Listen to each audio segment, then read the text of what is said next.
The Biter Bit. Once upon a time there lived a man called Simon, who was very rich, but at the same time as stingy and miserly as he could be. He had a housekeeper named Nina, a clever, capable woman, and she did her work carefully and conscientiously. Her master had the greatest respect for her. In his young days he had been one of the gayest and most attractive youths of the neighborhood, but as he grew old and stiff he found it very difficult to walk, and his faithful servants urged him to get a horse so as to save his poor old bones. At last Simon gave way to the request and persuasive eloquence of his housekeeper, and betook himself one day to the market, where he had seen a mule, which he thought would just suit him, and which he bought for 7 gold pieces. Now it happened that there were 3 merry rascals hanging about the marketplace, who much preferred living on other people's goods to working for their own living. As soon as they saw that Simon had bought a mule, one of them said to his 2 boon companions, "My friends, this mule must be ours before we make many hours older." "But how shall we manage it?" asked one of them. "We must all 3 station ourselves at intervals during the old man's homeward way. We must each in turn declare that this mule has been bought as a donkey. If we only stick to it, you'll see a mule will soon be ours." This proposal quite satisfied the others, and they all separated as they had agreed. Now when Simon came by, the first rogue said to him, "God bless you, my fine gentleman." "Thank you for your courtesy," replied Simon. "Where have you been?" asked the thief. "Oh, to the market," was the reply. "And what did you buy there?" continued the rogue. "Oh, this mule." "Which mule?" "The one I'm sitting on, to be sure," replied Simon. "Are you in earnest or only joking?" "What do you mean?" "Because it seems to me that you've got hold of a donkey and not of a mule." "A donkey? Rubbish!" screamed Simon, and without another word he rode on his way. After a few 100 yards he met the second confederate, who addressed him. "Good day, dear sir. Where are you coming from?" "From the market," replied Simon. "Did things go pretty cheap?" asked the other. "I think just so," said Simon. "And did you make any good bargains for yourself?" "I bought this mule which you see me on." "Is it possible that you really bought that beast for a mule?" "Why, certainly." "But heavens, it's nothing but a donkey." "A donkey?" repeated Simon. "You don't mean to say so. If a single other person tells me that, I'll make him a present of the wretched animal." With these words he continued his way, and very soon met the third knave, who said to him, "God bless you, sir. Are you by any chance coming from the market?" "Yes, I am," replied Simon. "And what bargain did you drive there?" asked the cunning fellow. "I bought this mule on which I am riding." "A mule? Are you speaking seriously, or do you wish to make a fool of me?" "I'm speaking in sober earnest," said Simon. "It wouldn't occur to me to make a joke of it." "Oh, my poor friend," cried the rascal, "don't you see that that is a donkey and not a mule? You have been taken in by some wretched cheats." "You're the 3rd person in the last 2 hours who has told me the same thing," said Simon. "I couldn't believe it." And dismounting from the mule, he spoke, "Keep the animal. I make you a present of it." And the rascal took the beast, thanked him kindly, and rode on to join his comrades, while Simon continued his journey on foot. As soon as the old man got home, he told his housekeeper that he had bought a beast under the belief that it was a mule, but that it turned out to be a donkey. At least, So he had been assured by several people he met on the road, and that in disgust he had given it at last away. "Oh, you simpleton!" cried Nina. "Didn't you see that you were only playing a trick on you? Really, I thought you'd have more gumption than that. That shouldn't have taken me from him that way." "Never mind," replied Simon. "I'll pay them one's worth or two of that, or depend upon it that it won't be context with having got the donkey out of me, but they'll try by some new dodge to get something more, or I'm much mistaken." Now, there lived in the village, not far from Simon's house, a peasant who had 2 goats, so alike in every respect that it was impossible to distinguish one from the other. Simon bought them both, paid a small price as he could for them, and leading them home with him, he told Nina to prepare a good meal, as he was going to invite some friends home to dinner. He ordered her to roast some veal and to boil a pair of chickens, and gave her some herbs to make it good and savory, and told her to bake the best tart that she could make. Then he took out one of the goats and tied it to a post in the courtyard, and gave it some grass to eat.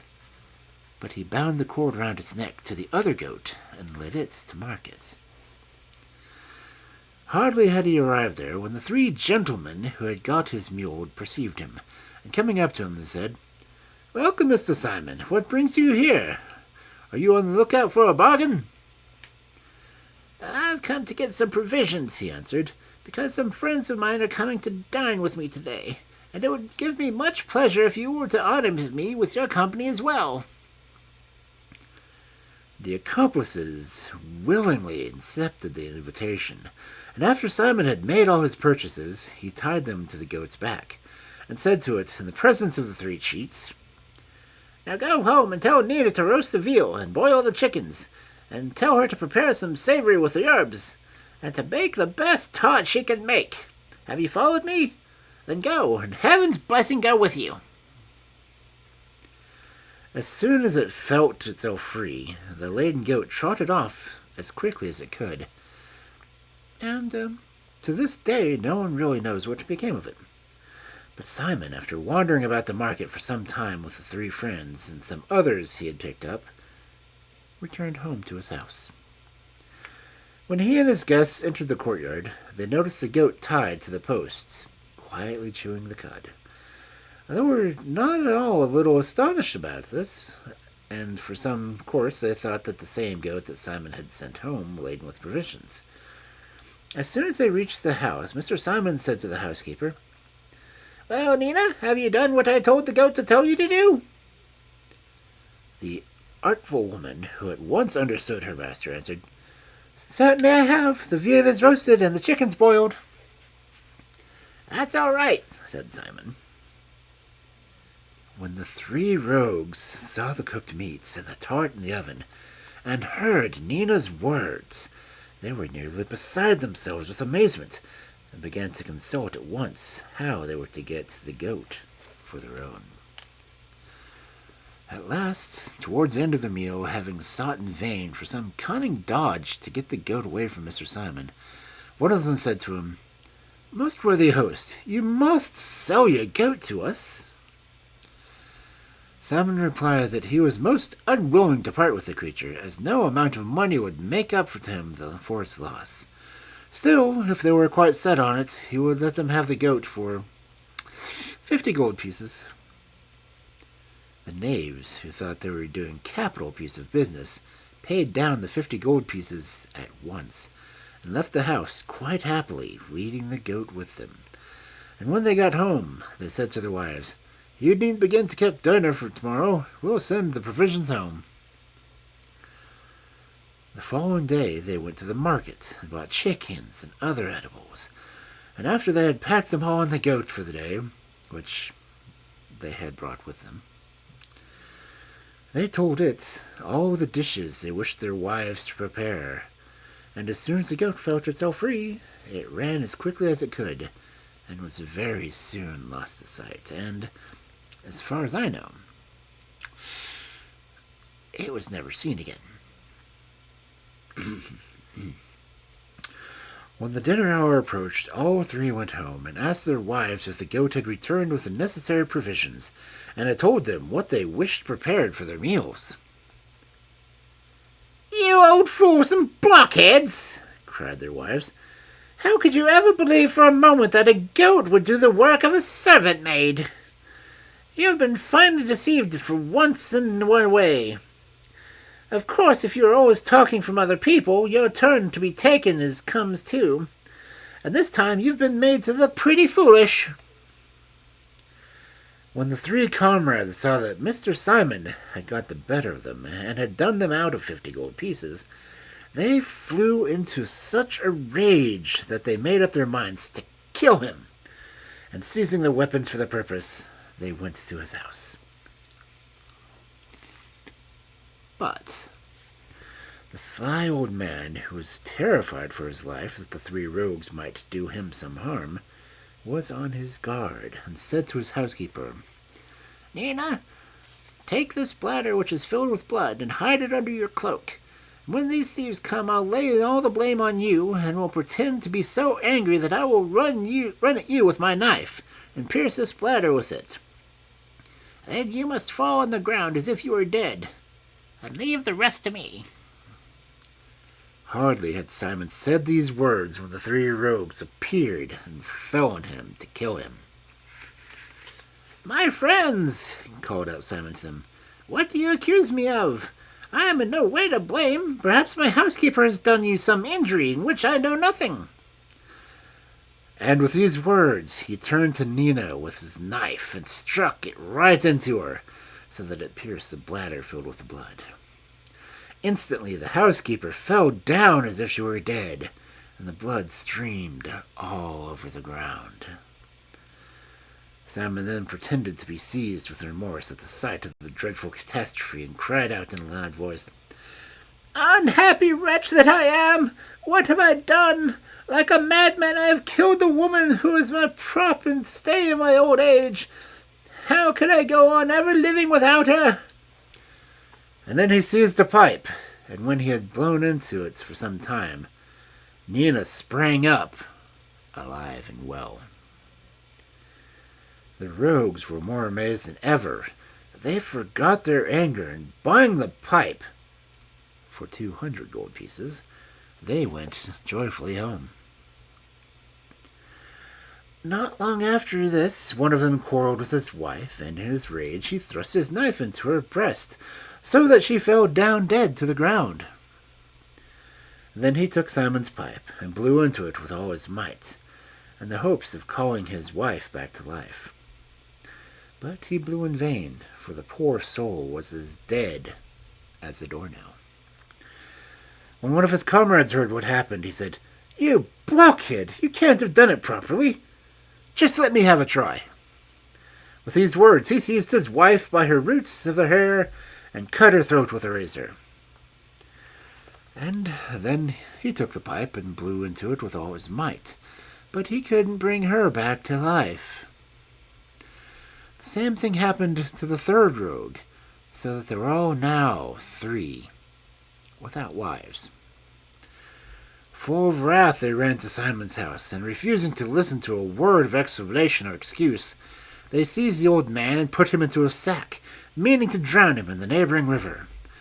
On their way there, however, a sudden noise threw them in such a panic that they dropped the sack with Simon in it and ran for their lives. Soon after this, a shepherd happened to pass by with his flock, and while he was slowly following the sheep, he paused here and there by the wayside to browse on the tender grass, when he heard the pitiful voice wailing, "They insist on my taking her, and I don't want her, for I am too old, and I really can't have her." The shepherd was much startled, for he couldn't make out where these words, which were repeated more than once, came from, and looked about him to the right and to the left, and at last he perceived a sack in which Simon was hidden, and going up to it he opened it and discovered Simon repeating his dismal complaint. The shepherd asked him why he had been left there tied up in the sack. Simon replied that the king of the country had insisted on giving him one of his daughters as a wife, and that he refused the honor because he was too old and too frail, and the blue pill wasn't invented. The simple-minded shepherd, who believed the story implicitly, asked him, "Do you think the king of the country would give his daughter to me?" Certainly, I know he would," answered Simon, "if you were tied up in this sack instead of me." Then, getting out of the sack, he tied up the confiding shepherd in it instead, and at his request fastened it securely and drove the sheep on himself. An hour had scarcely passed when the three rogues returned to the place where they had left Simon in the sack, and, without opening it, one of them seized it and threw it into the river, and the poor shepherd was drowned instead of Mr. Simon. The three rogues, having wreaked their vengeance, set out for home. On the way there, they noticed a flock of sheep grazing not far from the road. They longed to steal a few of the lambs and approached the flock, and were more startled than ever to recognize Mr. Simon, whom they had just drowned in the river, at the shepherd who was looking after the sheep.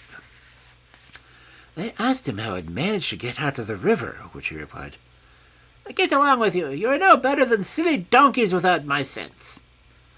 If you had only drowned me in deeper water, I'd have returned with 3 times as many sheep." When the three rogues heard this, they said to him, "Oh, dear Mr. Simon, do us a favor and tie us up in sacks and throw us into the rivers that we may give up our thieving ways and become our owners of our own flocks."